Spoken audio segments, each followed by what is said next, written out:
have clearly already written on this. I had started a video before and I thought I did a pretty good job. And then I went to pause it. And then somehow, I don't know what happened, but the whole thing went away and I had a meeting and blah, blah, blah, blah, blah. So rather than erase and start again, I'm just going to go ahead and explain to you what all of these things are, what they mean, and what we're doing. Okay, so this is area of special shapes. Area of special shapes is very similar to what we've been doing before.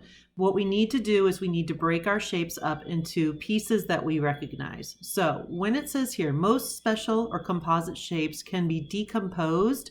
Decomposed means broken up into triangles and rectangles. So they're just taking these and they're pulling them apart into recognizable shapes that we can work with.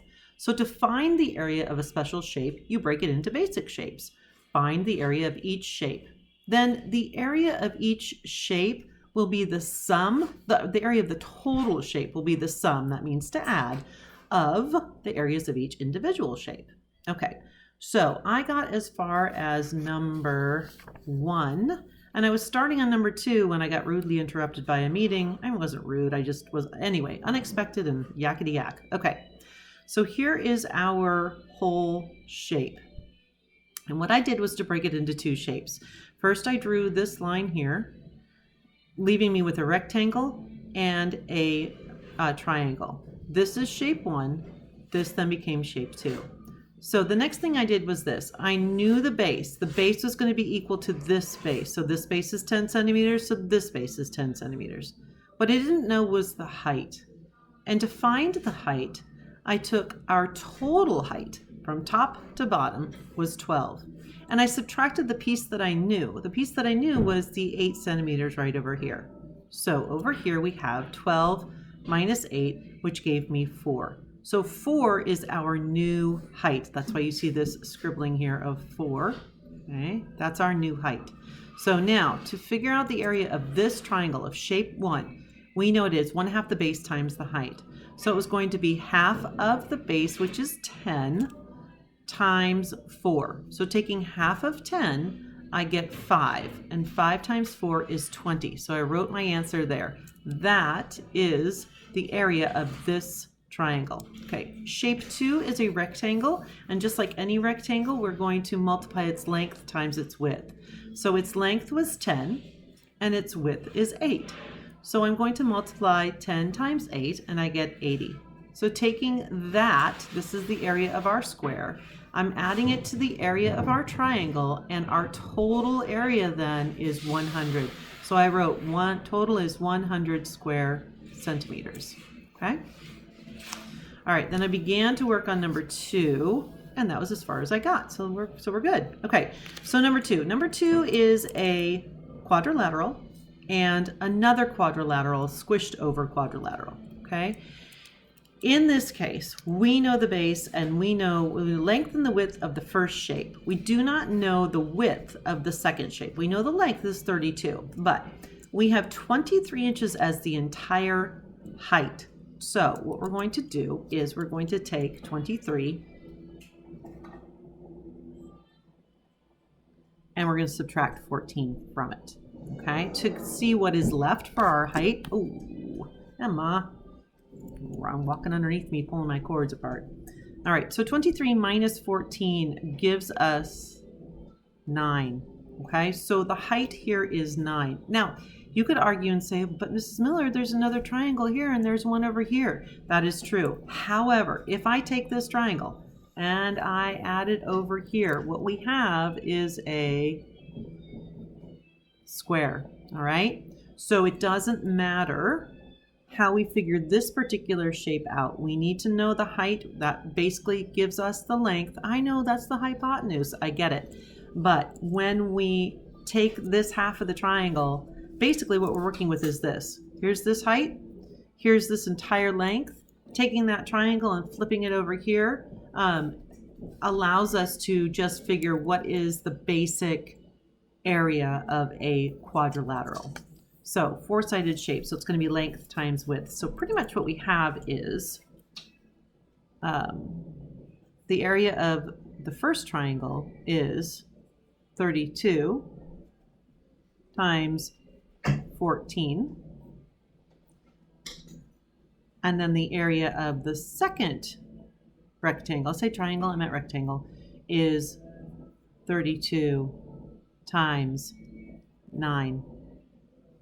And when we add those two together, that's going to be our total area. So over here, I'm just going to write total is going to be equal to, and I'm going to figure that out. So using our calculator, oh dear, calculator is over here. I guess I left it.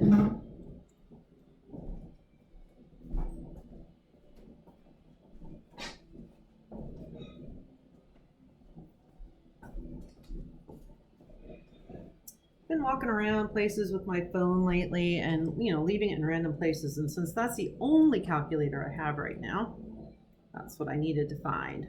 Okay, so I just need a general calculator for this. So I'm going to say, what is 32 times 14?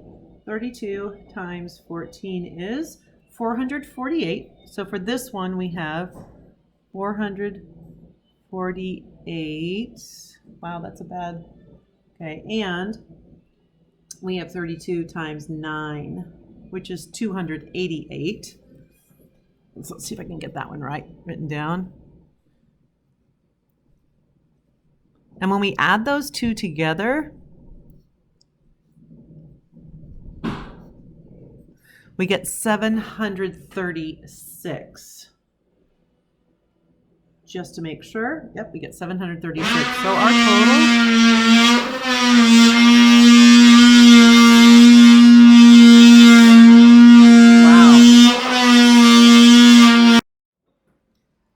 all right, that was really, really loud. I apologize. We're still doing tile, so there's, sometimes it gets loud.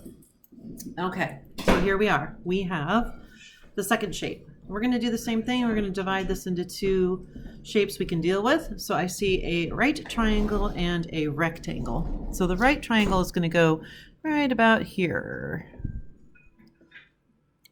Okay, so we have 12 feet here. We have 18 feet here. We need to know what this part is right there. So we're going to find the difference. Here is shape 1. Here is shape 2. So let's start by finding the difference between 18 and 12.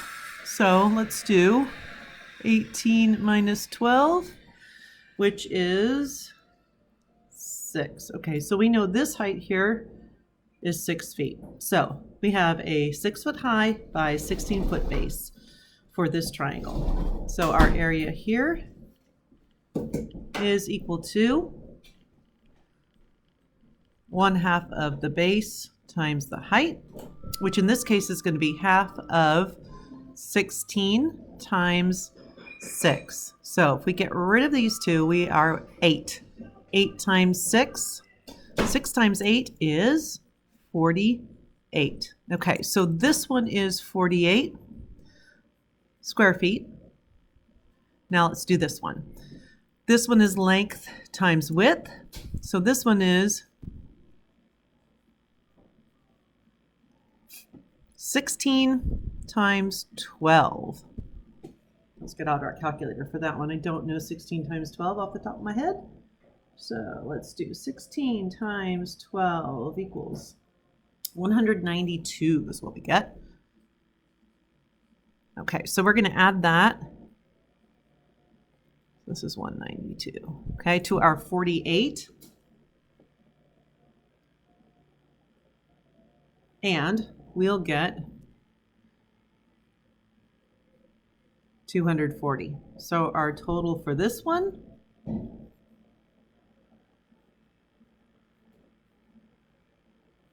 (240 square feet). Okay.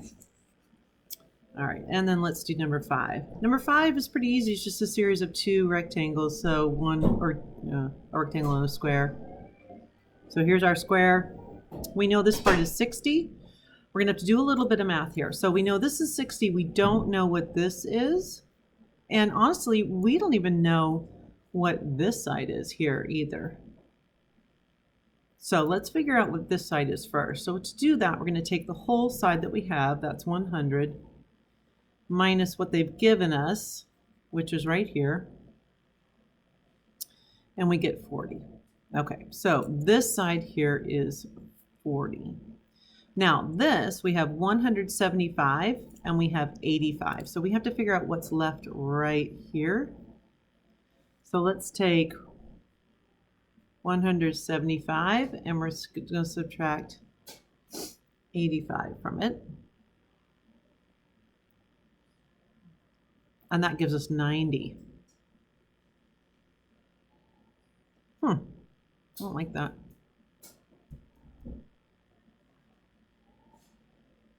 You know, that's about the poorest written thing ever. I mean, if this is 85, how in the world could that be 90? That just seems dumb to me. Let me look at it again, though. Well, that's it. Not drawn very well, at least not drawn to scale, but that's true. That is what it is. Okay, so here we are. So this is 90. All right, so for this first one, our area is equal to length times width, which in this case is going to be 40 times 90. And 4 times 9 is 36 plus 2 zeros. That's what it should be. So if we go over here and look, 40 times 90, 3,600. So that's what this one is.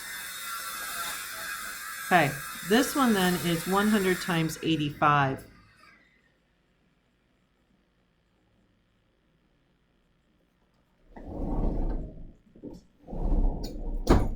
Which is going to be 85 with 2 zeros. So this one here is 8,500. I don't know why this is glitching out so badly. Weird. Okay. Well, don't like that, but all right, so we're going to add those two together to get our total. And then I'm going to give my camera a break here, I guess. Total equals 3,600 plus 8,500 equals 12,100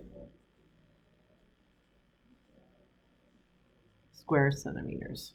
All right.